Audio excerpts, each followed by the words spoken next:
Hello YouTube, Dave here again. Welcome back to another installment of 4E Fridays. Today I want to populate a dungeon or a dungeon type of environment using a pretty simplified version of like their encounter design guidelines that we can find here in the DMG. Now for this video I will primarily be using the original monster manual, although I will dip into one other book as well. And I am aware that creature design did change and did evolve from the original Monster Manual through the Monster Manual 2, 3, and then the Monster Vault for D&D Essentials. So, like, I totally get that there are some changes. I will start using those other books as well, and we'll kind of look at how some of the things may have changed and evolved over time. But for today's video, I just want to keep it simple, and I want to stick to as close to just the core books as possible. But like I said, I will be dipping into one other book just for a single encounter here. So the first thing that I need is a map, and I've already got one drawn up here. So in this folder is my second edition AD&D adventure that I wrote, that I plan to get back to at some point. Once I finish my Savage Tide campaign, I want to get back to this and finish it off, because it was kind of an homage to the Keep on the Borderlands with like multiple different caves and different creatures sort of living all there together, each serving like different functions and stuff. But we do have this goblin cave here, and I do have the map for it. So we've got sort of the entry point there. It was built into like a quarry. So there's like the Goblin Cave, and then we start here at the entrance and we worm our way in through the different rooms. So I want a handful of easy encounters. I want a couple of like standard difficulty encounters, and then what I would also like to have is sort of an optional encounter that the players can completely ignore if they choose to. There's no repercussions for them, like not going down and having that fight, as well as a mini boss with a bit of an out for that as well, and the final boss encounter. So we're going to take a look at the DMG here for 4th edition D&D into our encounter design.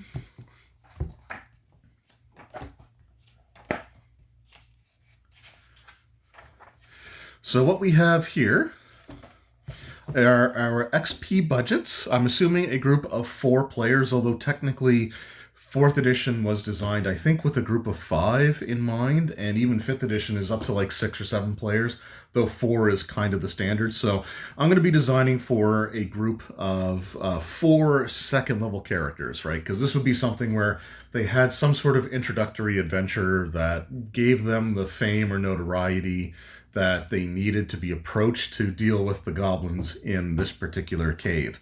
So we've got the experience rewards for standard monsters, stuff like that, standard, mini, and elite, and solo. We're not going to worry about this too much because it's also in the books itself, but we got second level characters. So if you take a look here, they do give you some ideas. So for example, like an easy encounter is character, you can go like character level like -1 or -2. Again, I'm kind of simplifying this. So what I want for an easy encounter is an XP value or budget that would be appropriate for a group of 4 characters, 1 level lower than the party average, which would be second. So a second level standard encounter XP budget is just going to be equal to their value, or the value here, which is 500 experience points. 400 experience points for an easier encounter. The mini boss, I'm expecting to be sort of like their level +1, which is 600 experience points. And then for the final boss of the dungeon, it's their level +2 for a total of 700 experience points here.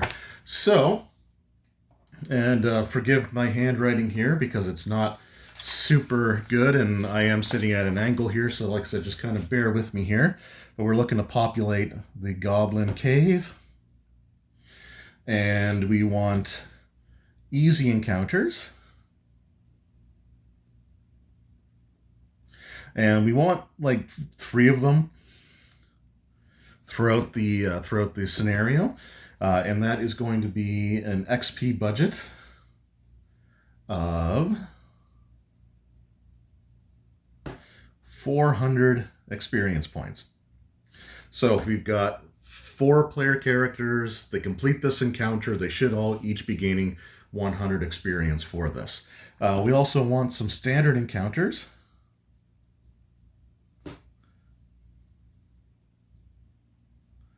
For that, we're going to want like 2 or 3 as well.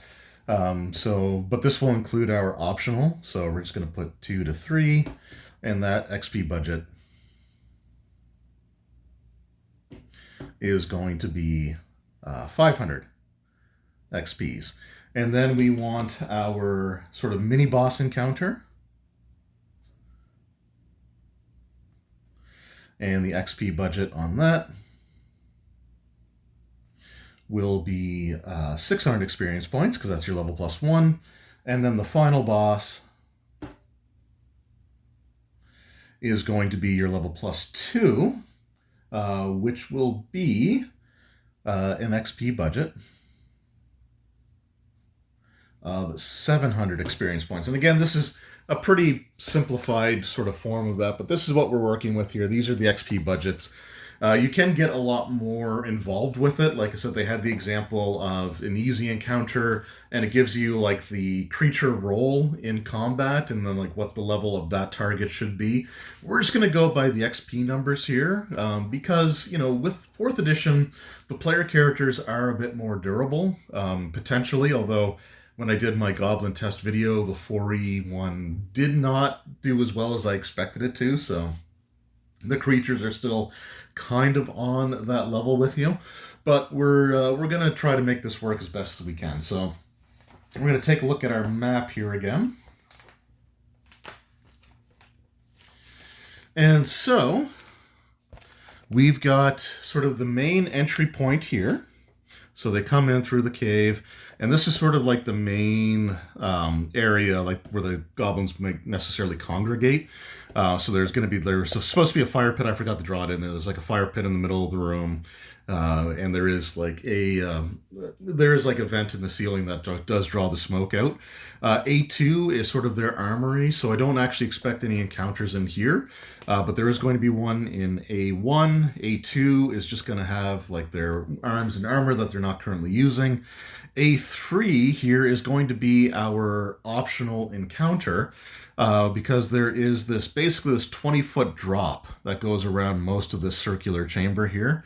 And it's kind of where they deposit their refuse or bodies of like prisoners that they execute, or even just bodies of goblins that, you know, are killed or die while doing other things for the camp might get thrown down here. So you can already kind of see a bit of a preview of what might actually be down there. And then over here, we've got area A4. This is the main sleeping area, so there will be an encounter here as well. The chieftain, along with his sort of primary, like second in commands or whatever, they have their sleeping quarters here, so it's a bit separated from the rest of the goblins. Down here, this is meant to be like a wolf pen. So in my 2nd edition game, the goblins captured some wolves, and they're trying to domesticate them as best as they can. They did start off with a gate here, which actually got badly damaged as the wolves were smashing against it and destroying it. So they actually ended up doing another gate further up, hoping that it will be enough to keep them in. So we're going to have some wolves here. A7 was just sort of a place for like recreation. So in my 2nd edition adventure, we had goblins here sitting at the tables involved in a card or dice game. And then A8 is where I want the mini boss encounter to be. A9 was a treasury. So this has a locked door. The only way to get this is off of the key, or using the key from the goblin commander's that he was wearing around his neck, and he is found in A11. A10 is just access to an underwater water source that they use to draw their water from. So no encounters here. Encounter here, here, potentially here, here, here, here, and potentially there. So let's go ahead and take a look at our goblin stats, because that's what we're going to be most interested in here for this encounter. So we don't need the DMG anymore. We'll slide that out of here. And then we're just going to go to our goblins. There's a Githyanki, there's our bugbears. So here we've got our goblins. So what we have here are goblin minions. These are the goblin cutters. So these are minions, like I said, they are designed to be sort of like a fodder troop. They're not necessarily like the biggest threat or anything like that, but they are still a viable combat threat for characters of the appropriate level here. So they still get +5 to hit. They still deal 4 damage on each hit. So you can't fully ignore them, but they are easy to take out. And if you have like a wizard with an AoE, you might be able to take down a bunch of them all at once there. So we've got them. They are worth 25 experience points, if I can show it here.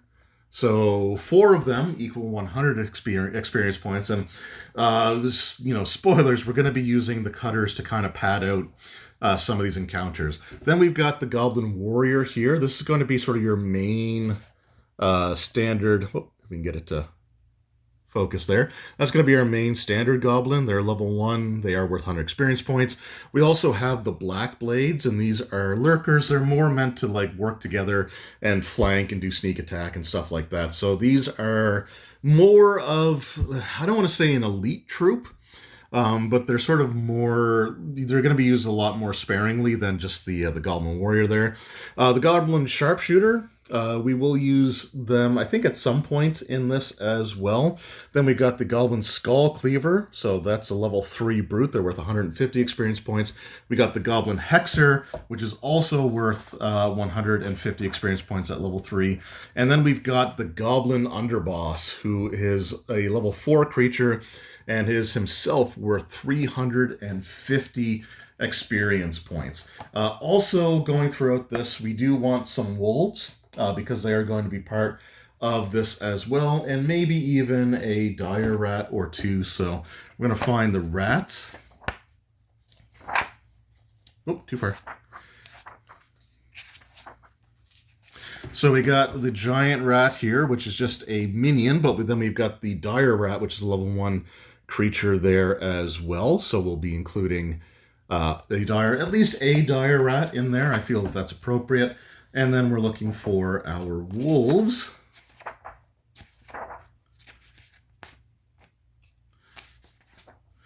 Which will be right here. So we got the gray wolf, which is the one that we're probably going to go with because they are level 2. They're sort of our standard wolf. So going back to our map once again, we do have the initial entrance into the cave itself, and I want this to be sort of, again, a bit of an easier encounter, but there are going to be guards outside. Now, for the purposes of this scenario, we're kind of ignoring the rest of the caves there because they're not pertinent to this exercise, but this is like a quarry base where there's going to be some form of guards there, but I want this to be an easy encounter, so we're just going to have the entrance here.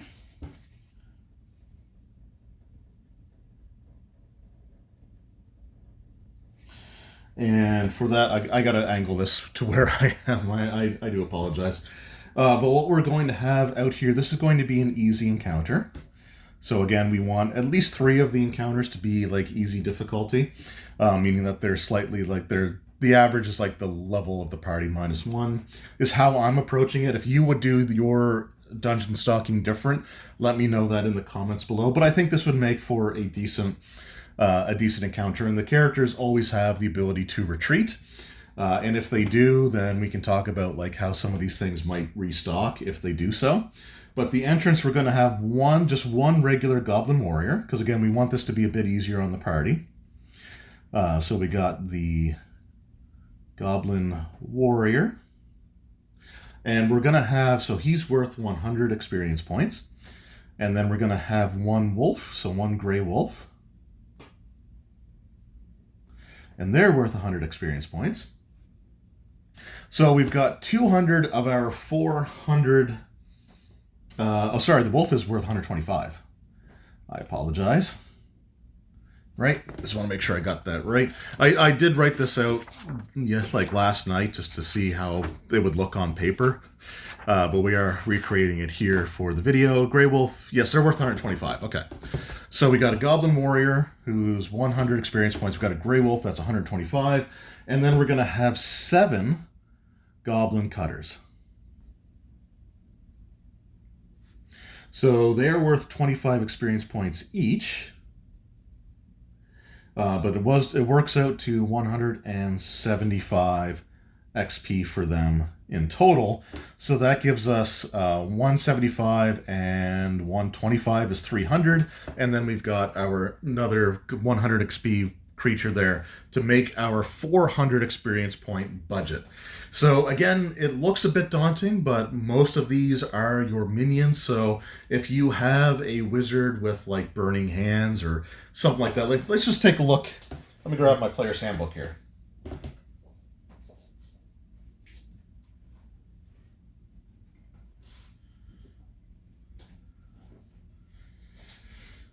So let's just take a look at like what the wizard would have available. Let's just look at his encounter and at-will abilities for like level 1. Because level 2, I think you get a utility power, which they're not going to be using. They're not going to be using in the combat here. But there we go. So we got Burning Hands there as a first level encounter power, which is a close blast with like a 5. Like it's a pretty big area actually. That's a 5x5 area, or 25 by 25 foot square. That the wizard has to be adjacent to at least one of the squares that it occupies.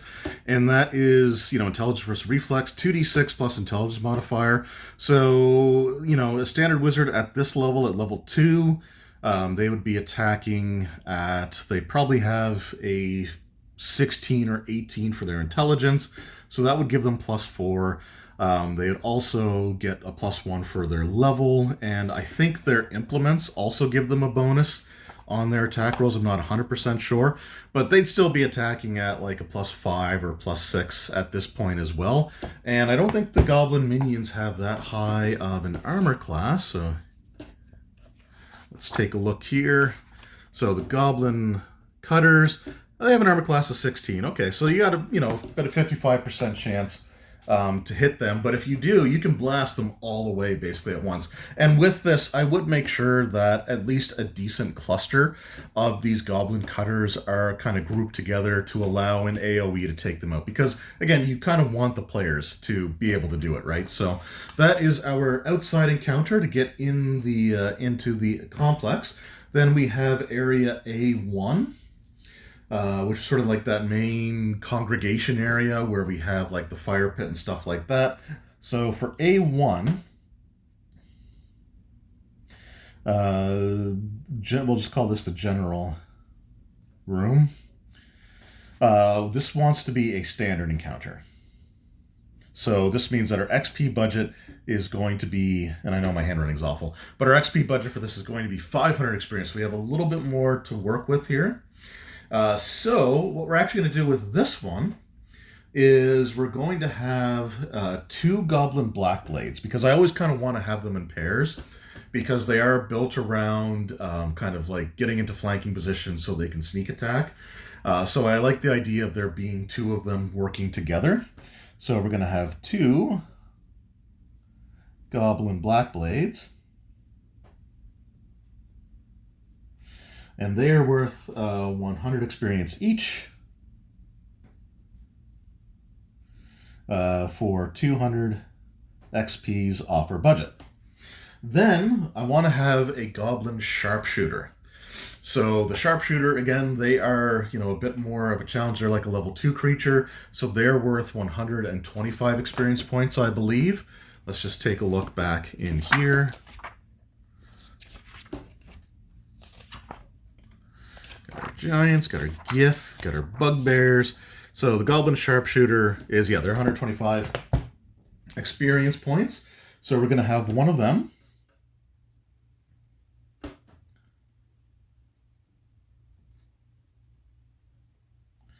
So they're 125 XPs.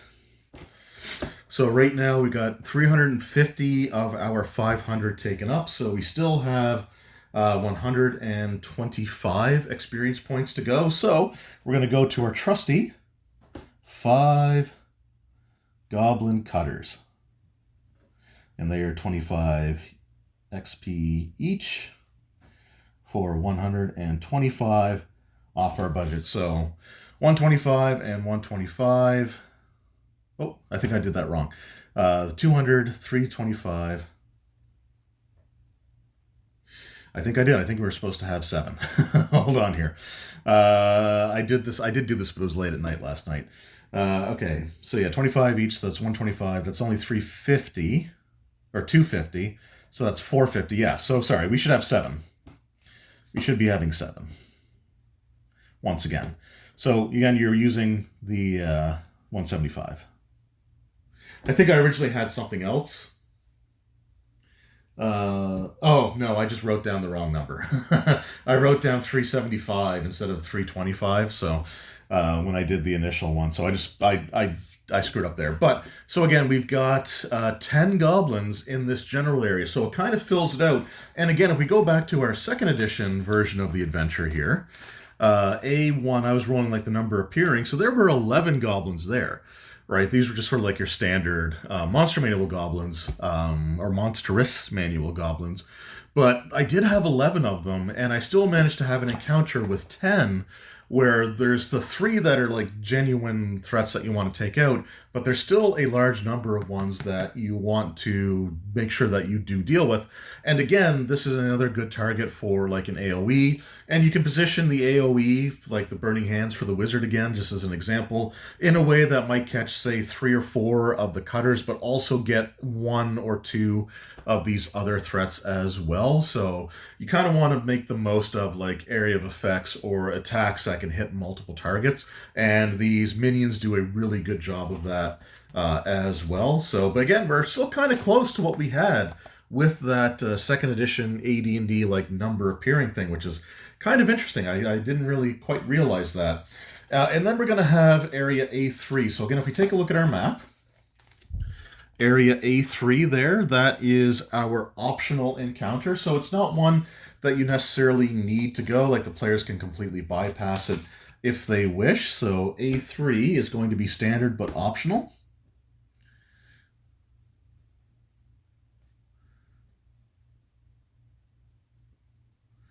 All right, so with this refuse pit where they dump like bodies or their own waste, for example, like when I had the second edition adventure designed, basically the goblins would just go to the edge of the drop there, and they would squat over it, and that's where they would do their business. And sometimes a goblin fell, and down in that pit that can't get out because they can't climb, and it's like a sheer drop there, was a gelatinous cube.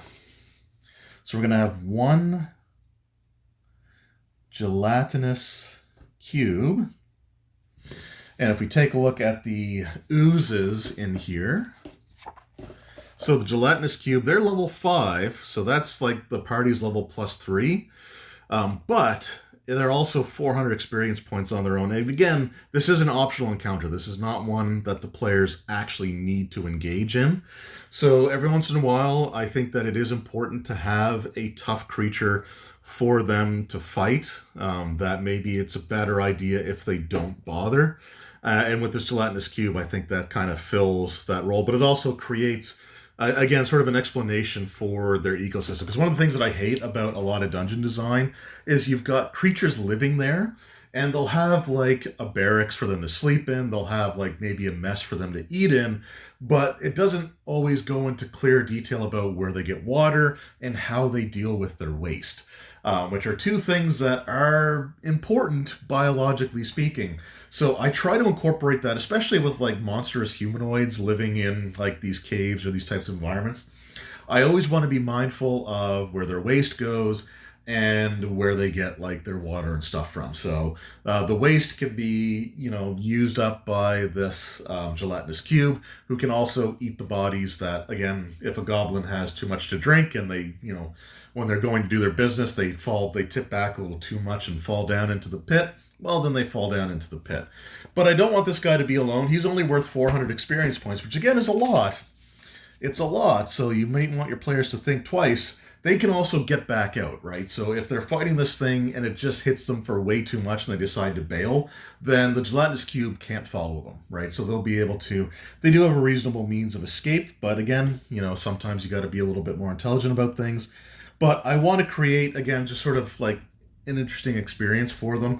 So this gelatinous cube is 400 experience points of a 500 XP budget. So what we're going to do is we're going to give him a friend because everybody deserves to have a little friend with you. So what we're going to do is we're going to give him a dire rat, which is a level 1 creature worth 100 experience points. So 1 dire rat. And the cube is chasing the rat around trying to eat it. So that's kind of how the fight breaks out. In fact, the rat might even help the players initially fight the cube off because it's tired of being chased by it before it inevitably turns on the player character. So that's 100 experience points, and that is our 500 budget met there with just those 2 creatures. So again, you've got 4 player characters, 4 rounds or 4 actions against the gelatinous cube for every 1 action that it gets. So it is still a fair fight, but it's meant to be a tough one, and it's meant to be one that they can run away from without any real repercussions, because they're still a low enough level that you still kind of want to give them that out. All right, so the next area here is going to be A4. So this is the sleeping quarters. So we're going to have another standard encounter in here as well. So A4, I'll just say waste extraction. A4 sleeping quarters. And that'll be a standard encounter. So for this one, what I actually want is to ramp up the difficulty a little bit again here for the player characters. So the goblin that I want to have in here, I went way too far. So the goblin that I want to have in here, I want to have a hexer in here. So again, this is a bit of a more challenging encounter. It's meant to be a bit more on the difficult side. So we're going to have 1 goblin hexer. And we're also going to have one of the goblin skull cleavers in here again. So we're going to have 2 of the bigger, more challenging goblins in here. So we're going to have 1. Where are we here? Goblin hexer.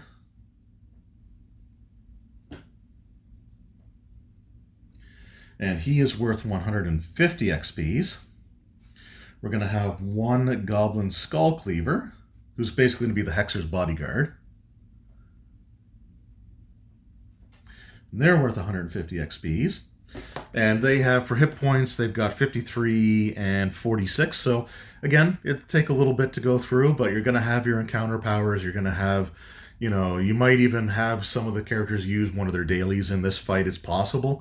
But we want to challenge the players. And I like to provide challenging encounters for my group. I want them to have to think about kind of what they're doing or how they approach the battle. Not necessarily just charge in and hope for the best. Like, you have to manage your resources like you do in any other edition. So is this the fight that you want to use your big, like, once a day power in? Or ability in, or do you want to just rely on your encounter powers to get you through? So we got those 2. So that's 300 of our 500 experience points there.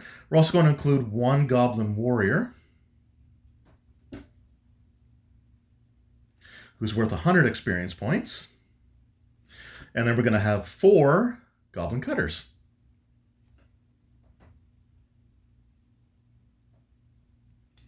Oh, that's awful. Cutters.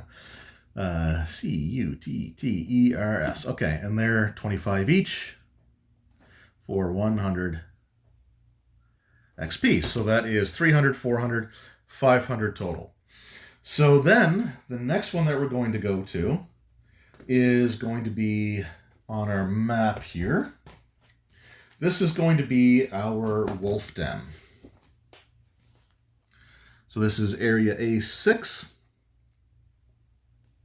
So our wolf den down here. which again could also technically be considered optional because there are these gates here. So the wolves are on the other side of it. It's possible that they may not be able to escape. The gates do go like floor to ceiling, but you do have this one back here that's actually pretty badly damaged. So they are able to get through this one. If the players kind of hang around or taunt them, like they can break down this one, but it'll take a little bit more effort there. But we still need to fill this out. So we're going to have, this is going to be, again, kind of on the easier side because we've got a couple of tougher fights here in like the big larger rooms that, again, you kind of want to have more things in anyway. So we got a couple of difficult fights there. There's also a gelatinous cube if they decide to attack it, which isn't the best idea, but it is an idea. So A6, the wolf den. We're going to put this as an easy encounter, at least in terms of our XP budget. So the character's level -1. And for this one, we're going to have 3 gray wolves.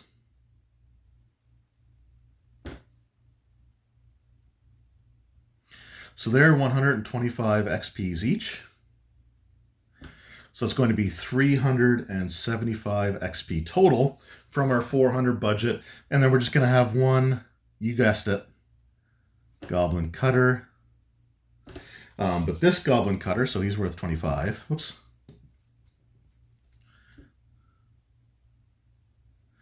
And then he's going to be carrying a short length of straw. So he drew the short straw. He has to go try to feed the wolves, and the wolves might decide to eat him. So that is area A6. So the next place that we're going to go to is going to be the recreational area. So again, we go back to our handy dandy map. We've got area A7. So we have A7, A8, and A11 left for encounter. So we're getting pretty close to the end of this one. So for A7, this is going to be a easy encounter by it being the party's level -1. But this is going to be an encounter without any of the goblin cutters. The upside is that, you know, if the players are a bit more, like, I don't want to say stealthy too much there, but essentially these goblins are distracted by playing like their dice game or their cards, and they're shouting at each other all the time anyway, so they might not hear some of the fights happening earlier in the cave, right? So they might, but they also, you know, might potentially just end up being too lazy to really care. So we're going to go A7.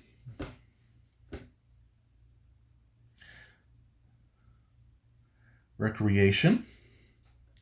And this is going to be an easy encounter as well by our XP budget. So, but for this one, again, we're not going to have any cutters in this one. We're just going to go with level 1 goblins. So for this one, we're going to have 2 goblin black blades.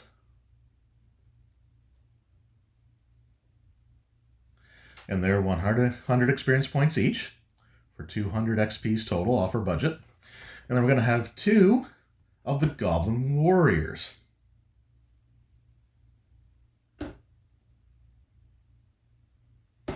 And they're worth 100 experience points each for 200 XP total. So again, we should always have access to our encounter abilities.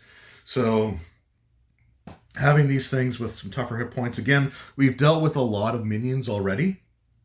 So we're kind of at the point now where we're past using minions.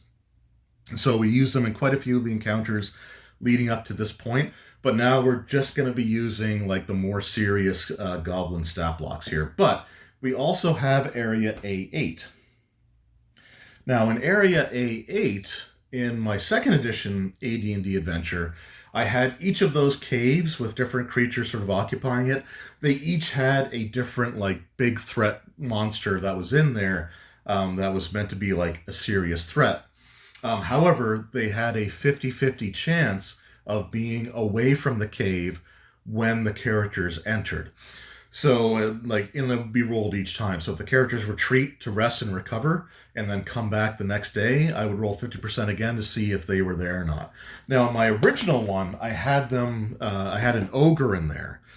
However, if we take a look at the ogre stat blocks, ogre's got a bit of an upgrade here. So our lowest level ogre is a level 8 creature, and I feel like that's a little bit too much, right? Because at this point, I feel like that would be a little punishing. It is within our XP budget, and I do understand that, but we're looking at the party level plus 6 at that point, so I don't really want to go that high for any creatures. So I decided instead that it is Dungeons and Dragons, and I wanted to find a dragon to put in there. So I looked at the Monster Manual dragons here, and I love the Black Dragon. It's my favorite dragon design of all time. And I was looking at the young dragon there, but they are level 4 on its own, and they have an XP cost of 875. Considering that the final boss encounter has an XP budget of 700, that was a little bit too much. But I also remembered I've got the Draconomicon. So if we go towards the back of the book here,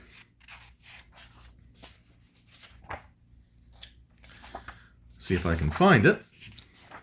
We have the Wormlings. So we've got Black Dragon Wormlings, and they are level 2 creatures, and they are worth 250 experience points each. So this was going to be a standard encounter, so I do want there to be, like a 500 XP. Oh no, this is the mini boss. Sorry. So this has an XP budget of 600 experience points. So what I decided to go with were 2 Black Dragon Wormlings and their Goblin Overseer or Goblin. I don't want to say maybe Goblin Handler. So this is the Dragon's Den. However, there's a 50% chance dragons are out hunting. So we've got 2 Black Dragon Wormlings.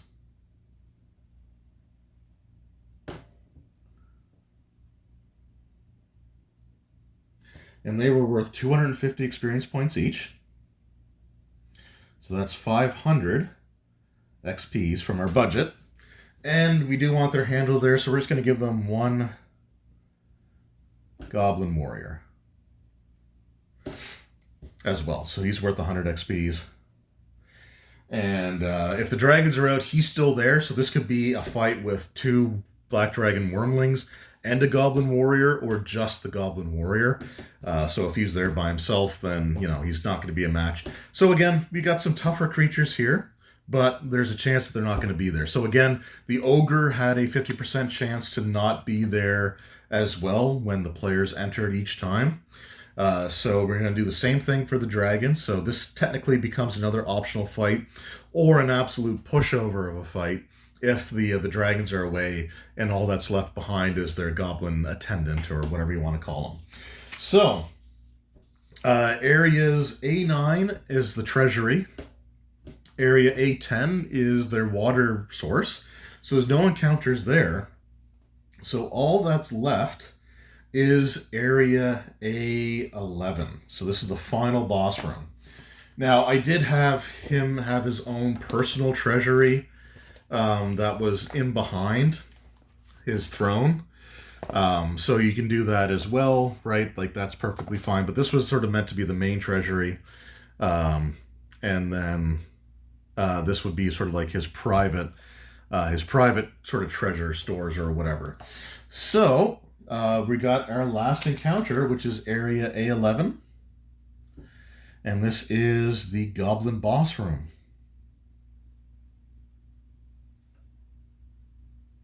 So again, this is our final encounter. This is like the final boss of this dungeon. We want this to be the toughest fight of all. So we're going to consult our book here. And what we have under the goblins. So we've got our Goblin Underboss. And he is level 4. He is worth 350 experience points each. And he can sort of do other Things like he gets +3 bonuses on all of his defenses when he's bloodied. So once he reaches bloodied status, his hit point or his armor class and fortitude, reflex, and will all go up by 3. So like 21 to hit his armor class, 20 to fortitude, 18 to reflex, and 19 to will. So it becomes a lot more difficult that way there. But yeah, we've got just like a short sword attack. Superior Goblin Tactics, so if you miss by an attack, you can shift him as well as 2 of his allies 5 feet. So again, you kind of maneuver the battlefield that way as well. So he is the final boss. So we got the 1 Goblin Underboss. And he's worth 350 experience of our 700 experience point total. So he is worth half of the XP budget just by himself, but we're also going to give him a Hexer.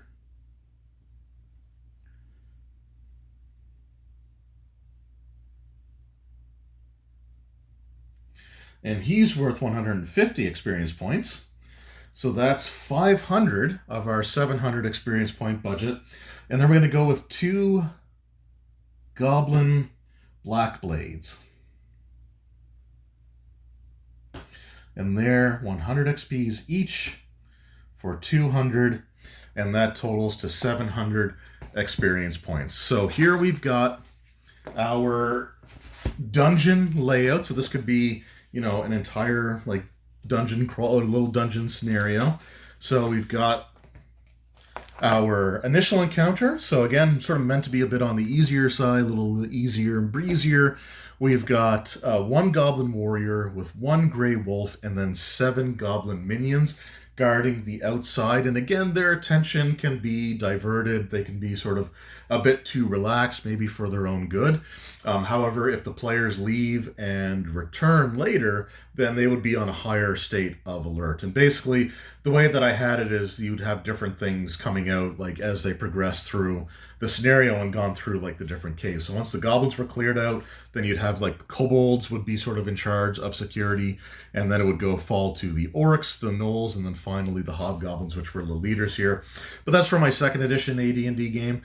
This is for a 4th edition game, just using the same map to create a encounter or a little adventure scenario for the players there. And again, one of the things you do need to keep in mind is that your encounter abilities, the things that you get back after a short rest, you're always going to have access to, because a short rest in 4th edition is 5 minutes versus an hour in like 5th edition D&D. So they're always going to have access to those abilities. So, you know, you have things like Second Wind, which you can spend one of your healing surges. There's ways to heal outside of combat as well as in combat. So you're going to have access to your healing. You're going to have access to your encounter abilities in every fight leading through here. Retreat is always an option.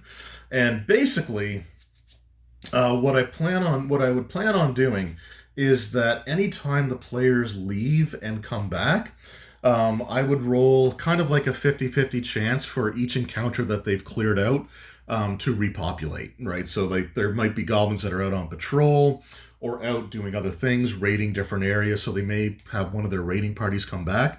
So if they clear out the entrance in the general room and then they end up leaving and coming back later, there's a chance that like there'll be guards back there again. So say this one restocks, but maybe this one doesn't. If they do kill the gelatinous cube, then it's gone. Like that one never comes back.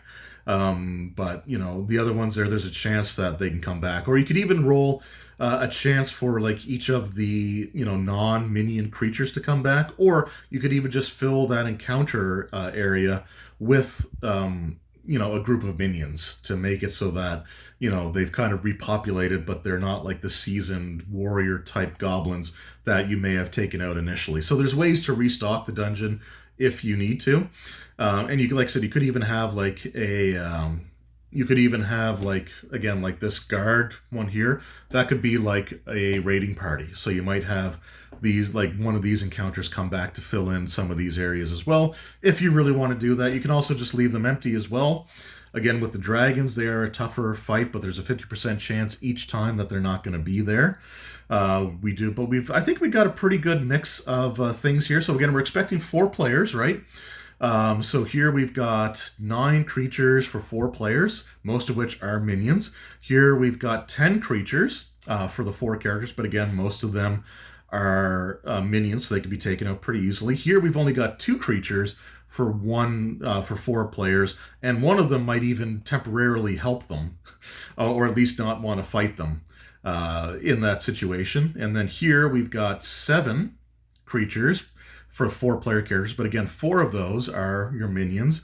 Then we've got 4 creatures, one of which is a minion. We have 4 creatures here, 3 creatures there, and then we've got 4 creatures in our final thing there. So when we are using the goblins that have like more than a single hit point, we're not using more than 4 of them in any given encounter. So these like tougher goblins are never going to outnumber our party size of 4 characters.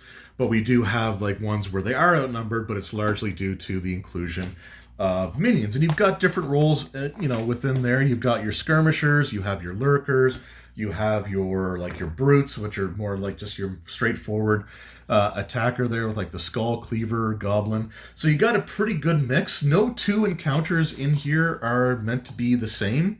So there's like similar creatures in different encounters, but there's something different in each location. So we're kind of avoiding the temptation to just have a generic encounter that is used to populate the majority of the rooms.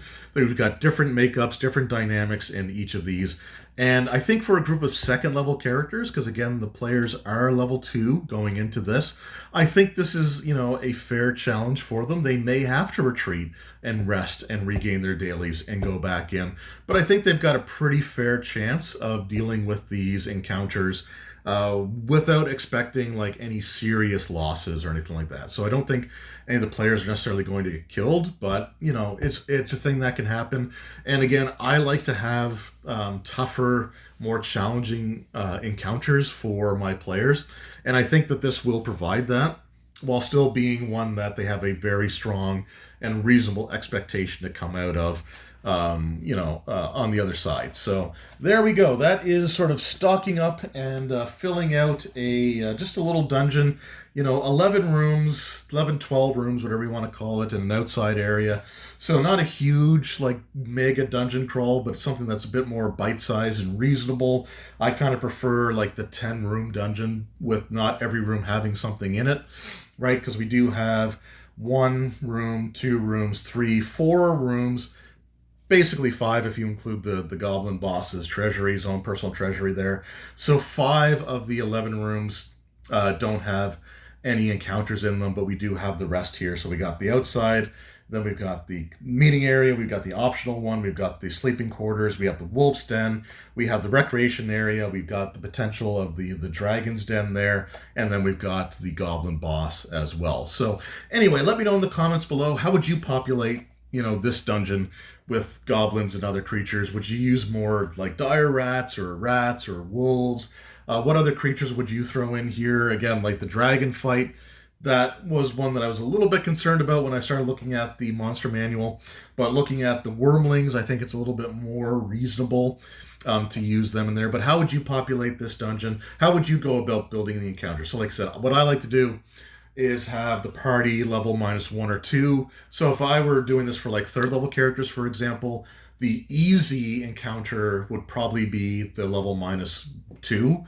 So they would still be the 400 XP budget, but that would be like level 1 appropriate encounter for level 3 characters. And I would probably do that in like a larger complex with a few more encounter groups in there as well. But yeah, let me know how you would handle it. Just I guess let me know what your thoughts are on populating this dungeon with these encounters. What would you do differently?